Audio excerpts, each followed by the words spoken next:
देखिए, सबसे पहले ना किसी आत्महत्या के पीछे एक मोटिव होता है। वो मोटिव ऑफ सुसाइड उपलब्ध नहीं है। उनको जो समस्याएं उनकी माताजी द्वारा लगातार बताई जा रही हैं, समर सिंह से उनका जो वो चल रहा था, उस पे भी वो उसके साथ वो जीने की आदी हो गई थी। लगातार जो है वो जो अत्याचार वो कर रहे थे समर सिंह, वो सह रही थी। उन दोनों के बीच का वो आपस का विषय था। आकांक्षा दुबे होटल सोमेंद्र में आकर के रुकती है।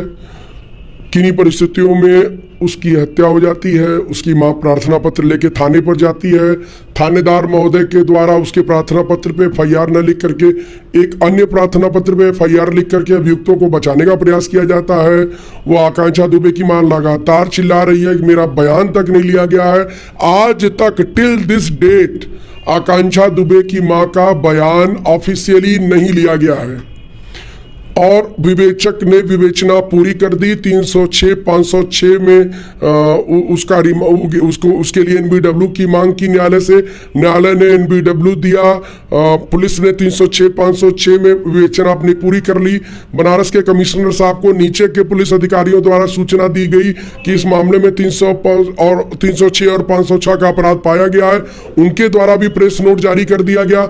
हम लोगों में इन सब के बाबत तीन प्रार्थना पत्र माननीय न्यायालय में दिए हुए हैं। सबसे पहले हम लोगों ने दिया है कि वादिनी का विश्वास थाना सारनाथ पर नहीं है और थाना सारनाथ ने वादिनी का अभी तक बयान नहीं लिया है, तो इन परिस्थितियों में विवेचक पर उसका विश्वास नहीं है।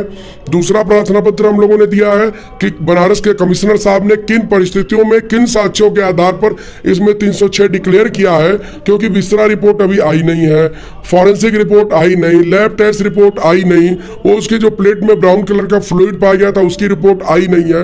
मौके के साक्ष्यों को देखते हुए वो हैंग करती हुई दिखाई नहीं दे रही है। वो तो लग रहा है कि फांसी एक फंदा टाइप का उसके गले में पड़ा हुआ है और उससे उसको संभाला गया है। उसके चेहरे पर जो ब्लूइश वो आ रहा है, एक झलक आ रही है, उसके बारे में भी वो फ्लूइड जो उनके इंटेस्टाइन में पाया गया है, उनके स्टमक में पाया गया है, उसकी भी जांच रिपोर्ट आती तो कुछ क्लियर होता। तो क्या मामला है लिक्विड का? जो वो पुलिस ने जब इस बारे में प्रेस कॉन्फ्रेंस की वहां के एसीपी साहब ज्ञान प्रकाश राय ने, तो उन्होंने कहा कि वह शराब के नशे में थी और वो जो है कि उसने आत्महत्या कर ली, बहुत दुखी थी। यही वर्जन पुलिस का भी था क्षेत्रीय स्तर पर भी। लेकिन जब हम लोगों ने पोस्टमार्टम रिपोर्ट, और उसके गले में चोट का निशान था जो फांसी की वजह से था गर्दन पे, तो हम लोगों ने जब पोस्टमार्टम रिपोर्ट देखी तो हम लोगों को बड़ा आश्चर्य हुआ। मैंने एक्सपर्ट से बात की, पोस्टमार्टम के एक्सपर्ट से बात की, एनाटॉमी के स्पेशलिस्टों से बात की, और तो हम लोग इस निष्कर्ष पे पहुंचे कि वो अगर शराब पी हुई होती तो उसके पेट में शराब के अंश होते, उसके स्पेस ब्रीथिंग स्पेस में अल्कोहल मिलता।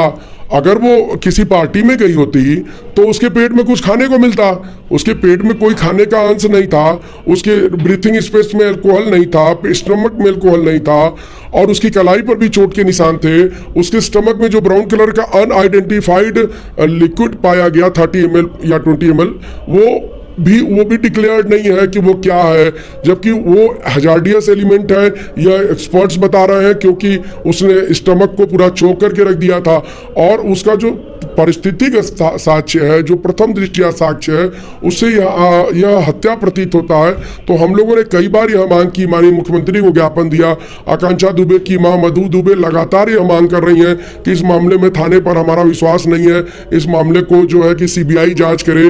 तो ये सब जो विषय है वो निश्चित तौर पर गंभीर है। इसमें बहुत बड़ी त्रुटि की गई है थाना सारनाथ की पुलिस के द्वारा। आपने कहा कि स्टोमक में लिक्विड था, फिर प्राइवेट पार्ट की कुछ इशू आ रही है। हाँ बिल्कुल, देखिए किसी भी स्त्री के साथ जब कोई अपराध होता है तो उसके बारे में डीजीपी उत्तर प्रदेश की भी गाइडलाइंस हैं, मानव अधिकार आयोग की भी गाइडलाइंस हैं, ह्यूमन राइट कमीशन की भी गाइडलाइंस हैं कि महिलाओं से संबंधित अपराधों की विवेचना किस प्रकार की जानी चाहिए। तो उसमें भी उनके प्राइवेट पार्ट्स में जो वो फ्लूइड पाया गया है उसकी भी विवेचना के लिए वो गया हुआ है, उसकी भी रिपोर्ट्स आएंगी।